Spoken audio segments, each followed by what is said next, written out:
Hello, everyone, and welcome to the Kindness Matters podcast. I'm your host, Mike Rathbun. On this podcast, we promote positivity, empathy, and compassion because we believe that kindness is alive and well, and there are people and organizations that you may not have heard of in the world, making their communities a better place for everyone. And we want you to hear their stories. On this podcast, we talk about matters of kindness because kindness matters. Hey, welcome to the show, everybody. I so appreciate it. You are listening to the Kindness Matters podcast, and I am your host, Mike Rathbun.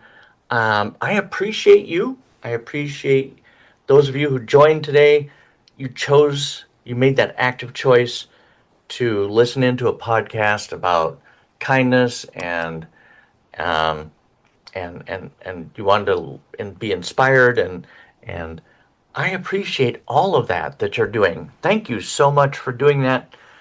Make sure to check out the show notes for all of my guests' links after we're done here, and also for the link to sign up for our newsletter. Comes out once a month, full of inspiring and uplifting stories. And who doesn't need that in their email box once a month, right? So today on the show, we're joined by Kate Terode, who is the author of Chicken Nugget Girl and Other Midlife Traumas. Such an amazing title for a book.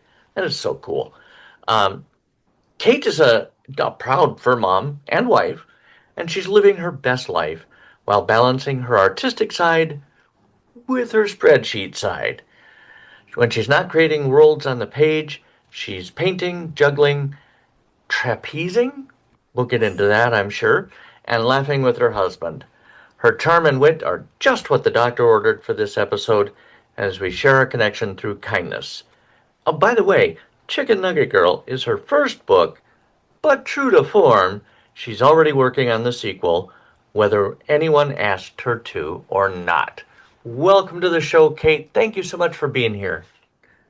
Mike, thank you so much for having me. It's an absolute pleasure to be on your show today. Thank you.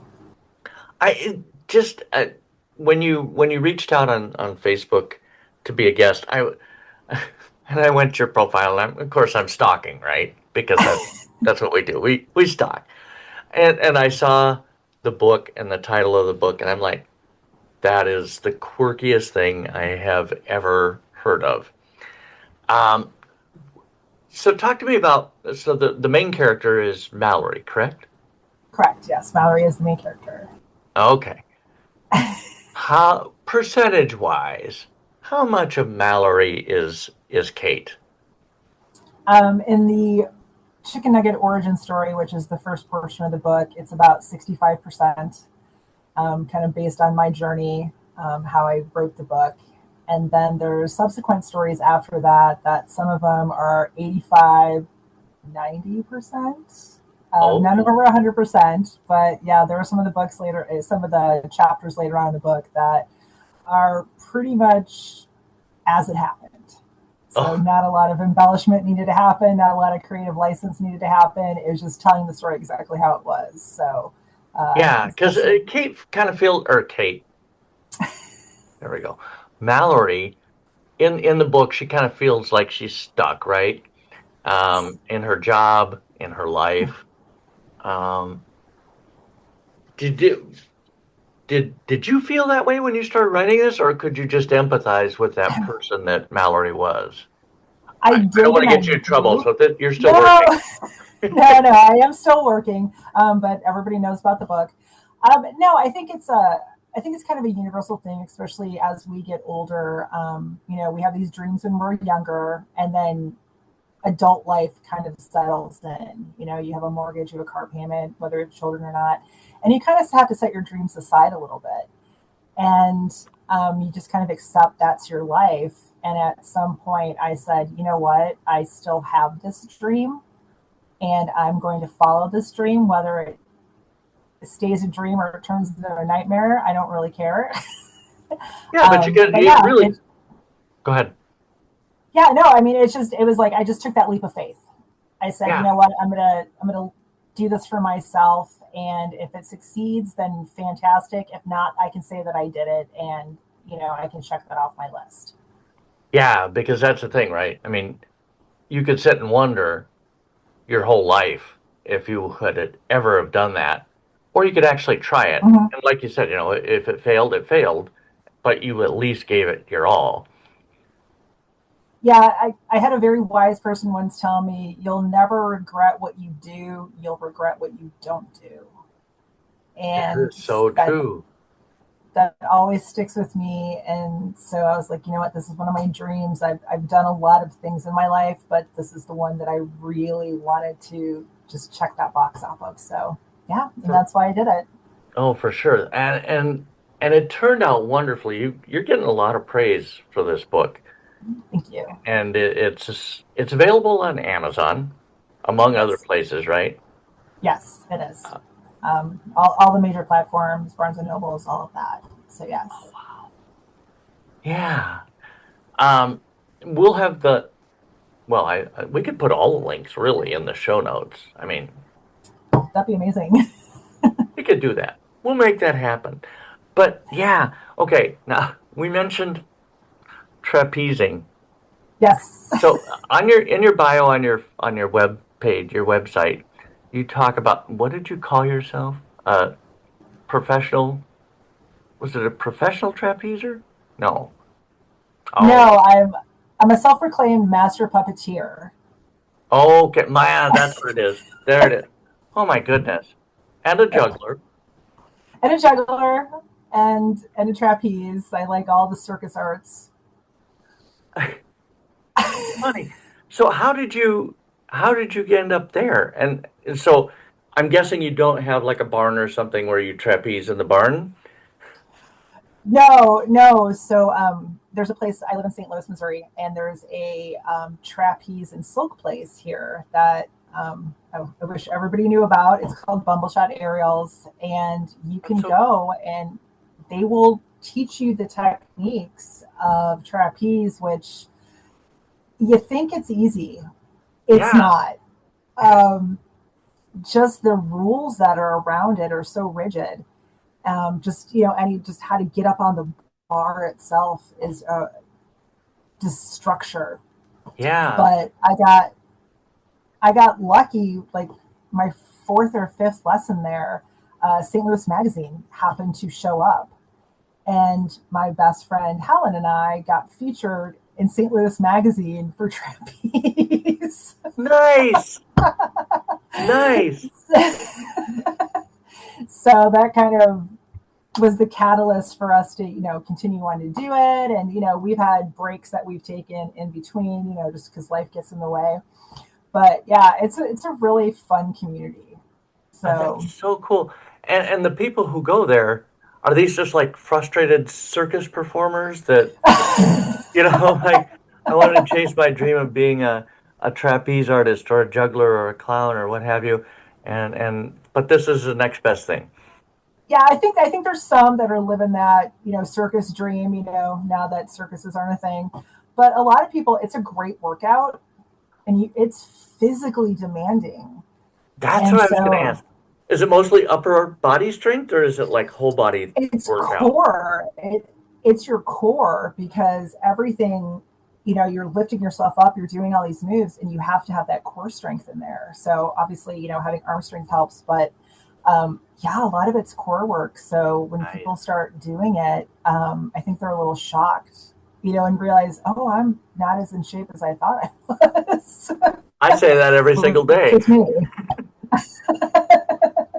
So yeah, it's just a really fun kind of thing to do, and if you people have that ability to do it somewhere in their community, I recommend it.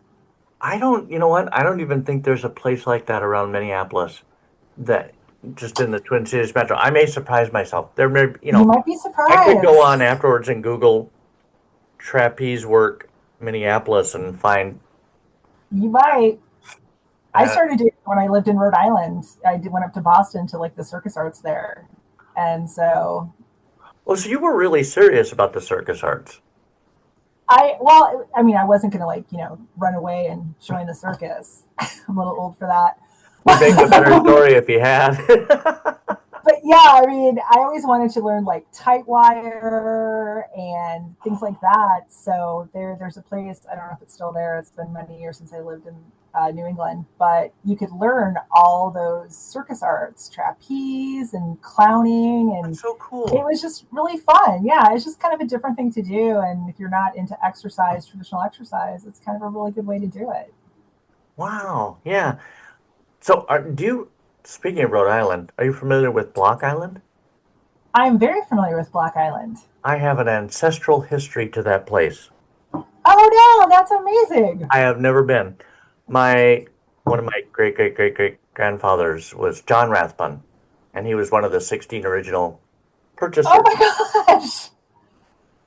There we go. I'm in the presence of greatness. Yeah, hardly, but okay, we'll go with it. We'll take that and we'll go with it. Um, Oh wow. yeah, so I've never been. My wife was going to take me for my 60th birthday, and then COVID, Right. and I still haven't been. So, but yeah, Well, Block Island is beautiful, and Point Judith is where you take the ferry that's where from. you take the. And Yeah, oh, that is one of my favorite places in Rhode Island. I lived in Cranston, which is by Providence, and yeah, yeah, so I recommend go. You will not be disappointed for sure. it'll be on the bucket list, There you go. right up there with trapezing. Oh, so and since this is a wait, okay, wait, I've thought of something else I wanted to ask. You mentioned Okay. that the origin story of Mallory was Mhm. 65% you, but Yes. other stories, is that what we can look forward to in sequel books? Yes. Yes. Ah, I'm about 75% done with my second book. And they're easily digestible stories. So they're probably, chapter. Chicken okay. Nugget Girl has the origin story as the beginning of the book. These are just going to be like an anthology of Mallory stories. And I And noticed, I'm sorry, go ahead. now I'm going to say, and they get more ridiculous because my life is ridiculous. No way. I noticed that you mentioned your friend Helen. There's also Yes. a friend of Mallory's in the book named Helen. Is she? That, yes. So Helen is based on my Helen. Oh, Um, but the Helen in my book is how I see my best friend. She's got a very professional, high profile job, and she's prevents very straight laced. But yeah. I've been friends with her for 17 years, and I know that she's that punk rock girl. You know, she'll wear the leather jacket when she's around me and things like that. So she's got a tattoo. Was your Helen happy with her portrayal in the book? She was ecstatic. She Cool. she asked me about it, and she's like, "Why did you write me like this?" I'm like, "Because that's exactly how I see you, Helen. You're kind of the badass best friend who keeps me in line, and because I'm kind of weird, crazy, and flaky, and she's the anchor for me." Yeah. So that's how I wrote her, and she was very happy with it. Cool. Cool. That's so fun. Um, okay, so let's talk now about segue, Yes, about kindness, because it's been a rough couple of months, hasn't it, for kindness? yeah, for sure. Um,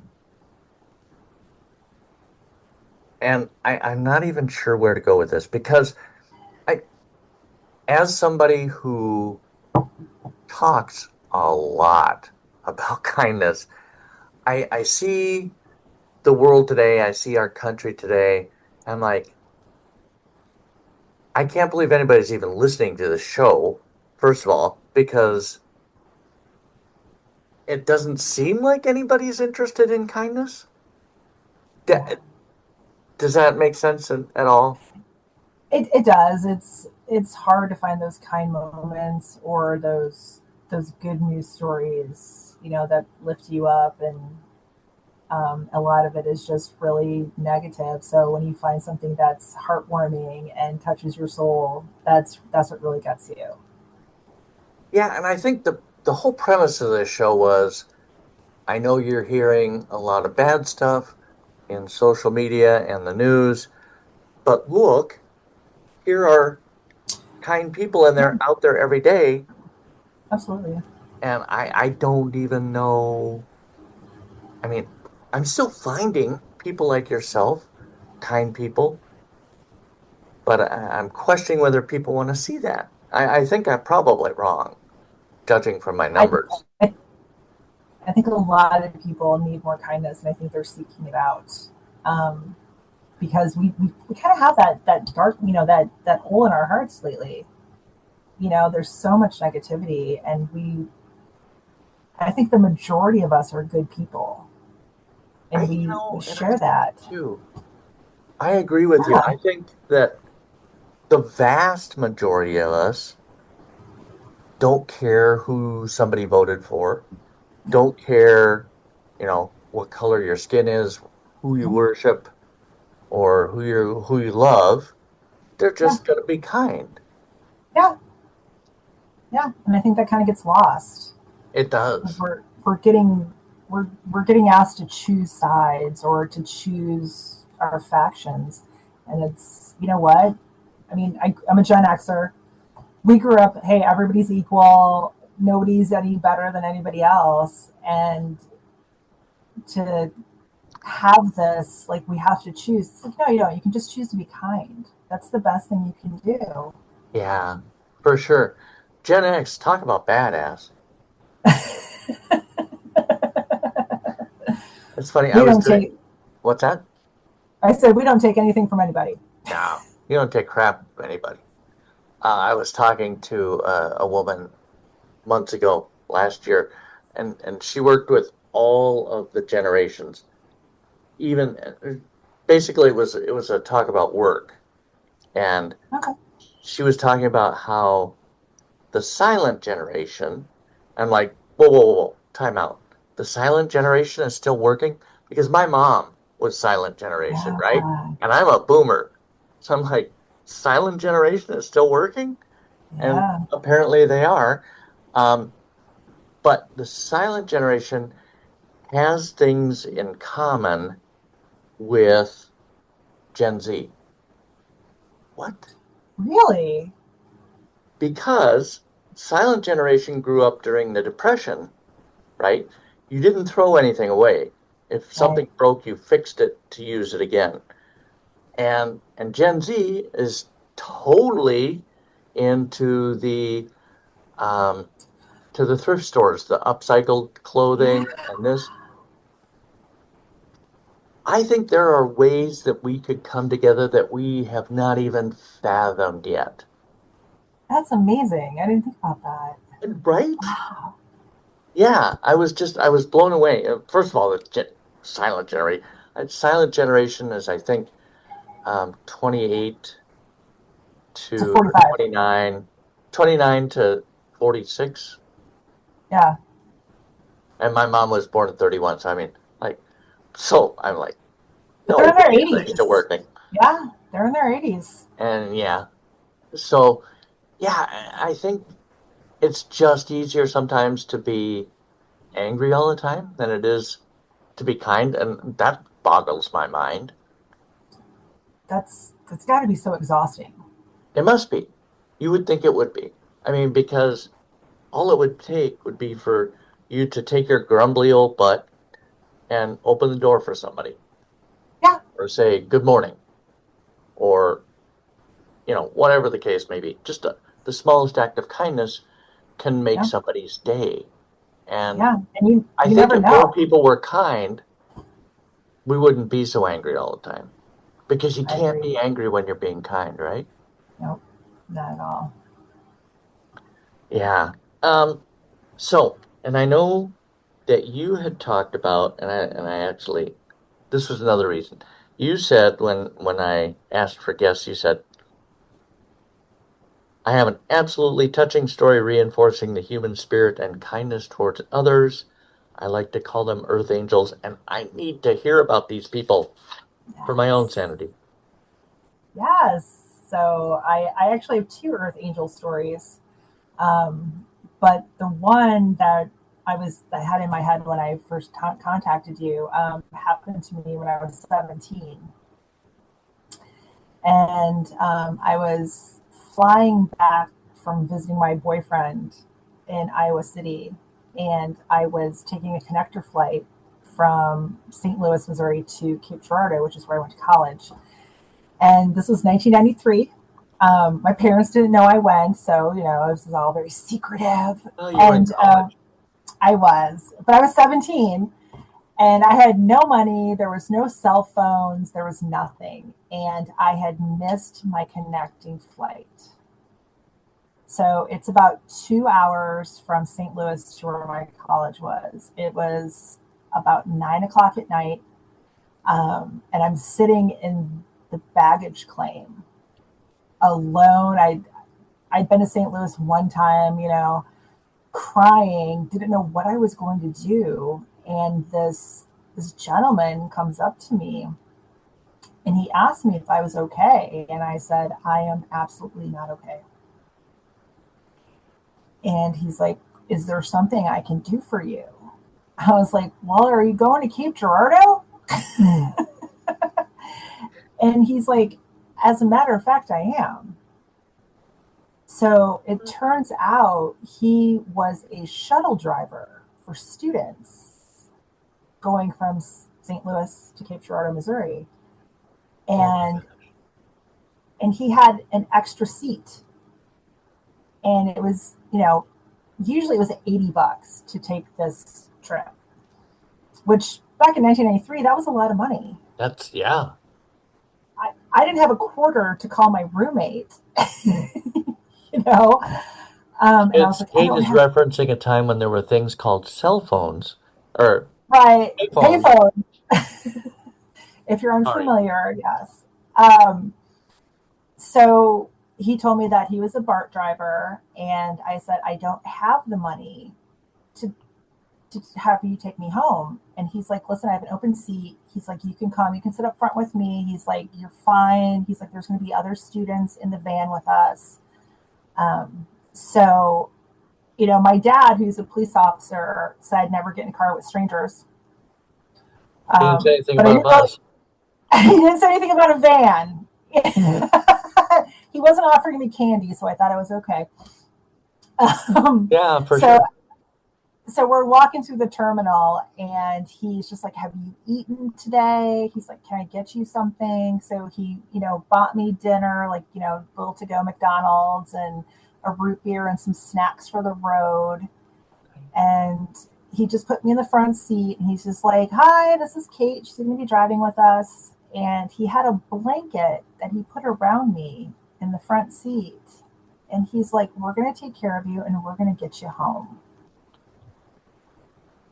And I was I was in awe because I was like, this gentleman doesn't know who I am.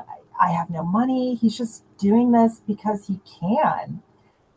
And we dropped the other riders off at their dorms and such like that. My dorm was the last dorm to be dropped off with, and he gave me a quarter as I was getting out of his van. He's like, always keep this quarter with you so you can always make a call for somebody.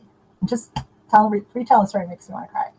Oh my gosh. But his name was Bob, and I never saw him again. I asked a lot of my students who took BART, and they're like, we don't know who Bob is. But there Whoa. were other students in the van with us, Yeah. and we dropped them off. And so, yeah, so I still have that quarter to this day. If somebody listening knows a Bob who drove the shuttle bus from Yes. Louis Airport to Cape Girardeau, um, Let reach me out know. because we absolutely have to know. And Uh, was he he older? was such, Is he maybe still um, alive? he was probably in his 50s, so And that was like maybe 30 years ago, right? that was, yeah, it was 30 plus years No, ago. wait, 93. That was just 10 years That ago. was, oh Yeah. God, I wish that was the sake. Oh, Oh my gosh. but So how cool. And you know what? He could have very easily just have seen you, typical, typical moody kid. Just, yeah, I don't know if emo was a thing back then, but I was, he I just, was and very just dismissed grunge. you. Okay. The Doc Martens, the plaid skirt, the purple hair. I was rocking it. Yeah, just crying Yeah, my and little he could eyes have just out. looked at you and went, yeah, typical moody kid, and just walked on Yeah, by. But he took the yeah, time to stop and ask if you were okay. yeah. I mean, just it was. I can't even explain it. It was one of the most kind things I've ever had happen to me because he didn't want anything. He didn't ask for anything. He was doing it just because he could and for the sake of kindness and to help somebody out who needed it. Yeah. And to me, that's what an earth angel is. And you know what? I agree. I totally agree. That's absolutely the best definition of Earth Angel that I've ever heard. Yeah. And Wow. I always keep a little bit of Bob in my heart and I keep that quarter in my wallet That's for so all these fun that you keep years, that. just Bob's in case I Quarter. got a call. It's Bob's quarter. Never spend it. Never. Uh, and you know what? Yeah. You could maybe pass that on to somebody in your family or whatever. Yeah. Yeah, That's cool. it's yeah. So that's my That's big your Earth Earth Angel Angel story. story. Yeah, hopefully Bob's out there somewhere. Oh, wow. And you mentioned when we were talking offline, you said something about you're not even sure if one of the people that you were thinking of was, is that the person you think may or may not have been real? No, there's another story Wait, that there's more. there is. There's another story which is famous amongst me and my friends in my circle, and I still don't know to this day if this person was real or an angel. And it Oh, wasn't Bob. It's not the Bob story. okay. I'm down. If you want to hear it, Tell, I'll throw tell. it for you. Yes, absolutely. So, my late husband and I, we were driving home from dinner, and something happened in the road, and he ended up putting the car up on the center median and Oh, kind of cracked the axle in my car. I was very unhappy. So we were about 2 blocks from my house, and we managed to get the car into a Walgreens parking lot, and I'm yelling and screaming, and I'm trying to change the tire, and he wasn't able to because he had an illness. So I'm just frustrated. yeah. And Understandable. it's late. It's like 11:30 at night. There's really nobody on the road. I'm just like, we're just gonna have to leave my car here and walk home. And swear to gosh, all of a sudden we hear Johnny Angel, how I love No. you. And this turquoise and white 1950s Chevy esque pulls into the Walgreens parking lot. And this guy gets out, looks like your quintessential greaser. He had his jeans rolled up, he had the white socks with the black shoes. And I thought he was coming from like a car show or something, is what I thought. Yeah. Like, that's really what I thought. And he's just like, ma'am, do you need some help? And I'm like, we do. And he's like, I'm going to go ahead and change your tire, but it looks like your axle is cracked. He's like, I hope you aren't too far. And I'm like, well, no, we just live 2 blocks away. He's like, all right, what I'm going to do is we're going to change your tire, and then I'm going to follow you home, make sure you get home, and then you go ahead and call a shop. And so he's changing the tire, and I elbowing my husband. I'm like, you better give him some money. You know? Yeah. And he goes up to this young man, and he's just like, "Hey, I want to thank you." He's like, "No, sir." He's like, "I cannot accept any money for this." He's like, "This is just something we do." And he gave us the name to a shop. And I was like, "Okay." So he follows us home. We get in our driveway, and he waves at us, and he goes on his merry way. Well, we tried to call the shop the next day. That shop hadn't been there for like 60 years. I know. And both my husband and I were looking at each other, we're like, what just happened? I was like, because we both saw him, we both shook his hand, we heard the music, we touched his car, he changed my tire. I was like, was that an angel? So we call it the Johnny Angel story. Whoa. Because he came rolling in, Johnny Angel. That's so funny. The only thing better would have been if it had been the song, Earth Angel. Right? Yeah. That might have been a little too on the nose, right? Right, a little too obvious. Yeah. But that was so cool. That was about 10, 12 years ago. And I still, every time I drive by that intersection, wow. I'm just, because there's no way we would have made it home. It's always when you least expect it, isn't it? It is. I know I was visiting my mom in Colorado years ago, and we were driving her car, and there's a road in Denver. I can't think of the name of it now. Very busy road, very main artery, and all of a sudden her car just dies, right? And I managed to get it into the left turn lane of this very busy road, this very busy street, but it would not. I could not get it to start again. People, and of course you got a green arrow, right? And people are roaring up on your back end, and you're just like, yeah, certain you're going to get creamed. And my flashers are on and all this stuff, and my mom's no help.